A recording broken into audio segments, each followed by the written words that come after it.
અમદાવાદના સાહલમ વિસ્તારમાં આવેલા રસુલાબાદ ખાતે સાયોના ફ્લેટમાં એક જ સમાજના બે જૂથ વચ્ચે બબાલ થઈ।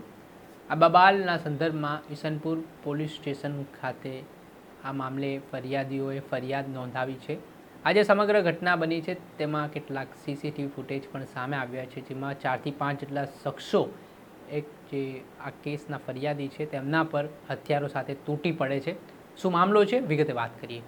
વૈષ્ણવજન તો તેને કહીએ જે પીડ પરાઈ જાનાને રે। દર્શક મિત્રો, નવજીવન ન્યૂઝમાં આપનું સ્વાગત છે। હું છું ફૈઝાન।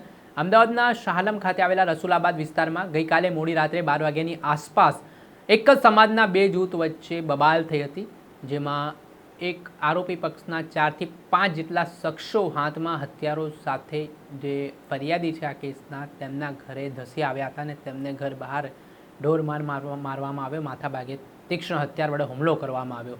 તેમાં ઘટનાને લઈને જે ઇજાગ્રસ્ત પરિવારજનો છે તે પોલીસ સ્ટેશને પહોંચ્યા હતા ને આ ઘટનામાં કહેવાય રહ્યું છે કે જે આરોપી પક્ષના લોકો છે તેઓ દ્વારા અવારનવાર જૂની અદાવતને લઈને વિવાદ કરવામાં આવે છે, ઝઘડો કરવામાં આવે છે અને આવી જ રીતે થોડા સમય પહેલાં વાહન પાર્ક કરવાને લઈને આ જે બંને પક્ષો છે તેમના વચ્ચે વિવાદ થયો હતો, બોલાચાલી થઈ હતી ને આ ઘટના જોતજોતામાં ઉગ્ર બન્યા બાદ અગાઉની જે ઘટનાનો બદલો વાળવા માટે જૂની અદાવત રાખીને જે આખો ઘટનાક્રમ ગઈકાલે રાત્રિ દરમિયાન ફરી સામે આવ્યો।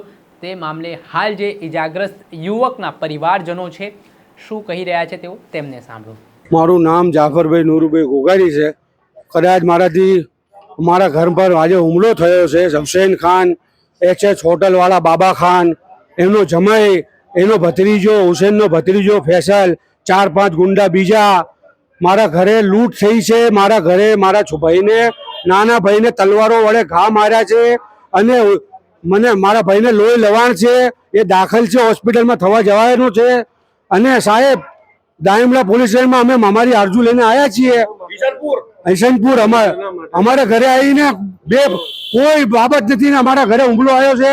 મારી બેનને લાફો માર્યો છે, મારા બેનને લોહી નીકળ્યું છે।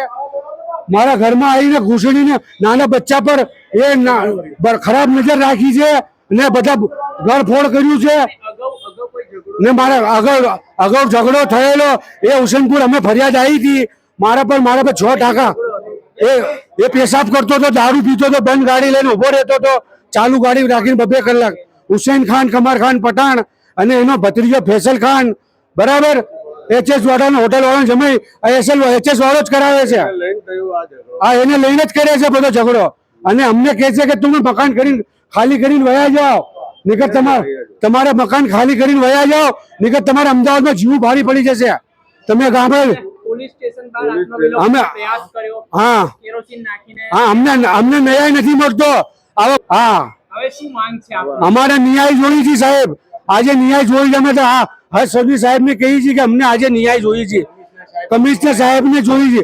આજે બરાબર રથયાત્રાનો તહેવાર હોવાને છતાં આ લોકોએ આવો કામ કર્યું છે। કેવું કામ કર્યું છે? પોલીસને બી બિચારીને પરેશાન કરી નાખી છે। ગુંડા તત્વો લઈ હથિયારો લઈને મારા ઘરે તોડફોડ કરી છે, લૂંટ કરી છે, મારા ભાઈને તલવાર વડે ઘા માર્યો છે અને મારા બચ્ચાઓને ખરાબ નજરથી બૈરા પર હાથ નાખ્યો છે। इरफान भाई, सालम रसूलाबाद साया कॉलोनी। શું મામલો છે? આજે ઈસનપુર પોલીસ સ્ટેશન ખાતે મોટી સંખ્યામાં તમારા સગા સંબંધીઓ પહોંચ્યા। મારા ભાઈ બેઠો હતો અહીં અને 2-3 જણા આ બાજુ થયા અને 2-3 જણા ઓલી બાજુથી છુરીને ધારિયા ને બધું લઈને આવ્યા અને દેવાવાળી કરી ડાયરેક્ટ કે આજે અમને પતાવી દેવાના, ઘર ખાલી કરાવી નાખું છું અમનું। શું કારણ છે?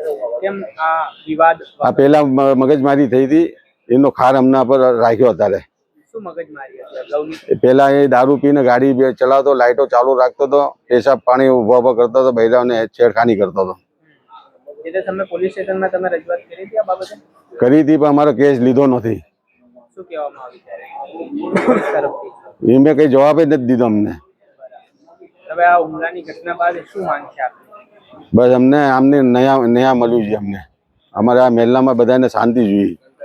અમે કંટાળી ગયા છીએ આનાથી। કેટલા સમયથી આ પ્રવૃત્તિઓ ચાલી? આ 6 મહિનાથી 7 મહિનાથી ચાલે। જે વ્યક્તિએ હુમલો કર્યો છે આ વિસ્તારમાં જ રહે છે? એ બાજુમાં પાછળના ભાગમાં રહે છે।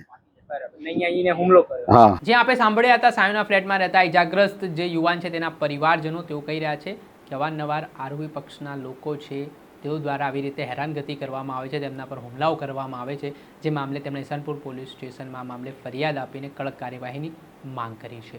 દર્શક મિત્રો, આવી જ ક્રાઇમથી જોડાયેલી સ્ટોરી જોવા માટે નવજીવન ન્યૂઝ જોતા રહો, લાઇક કરો અને વધુમાં વધુ શેર કરો.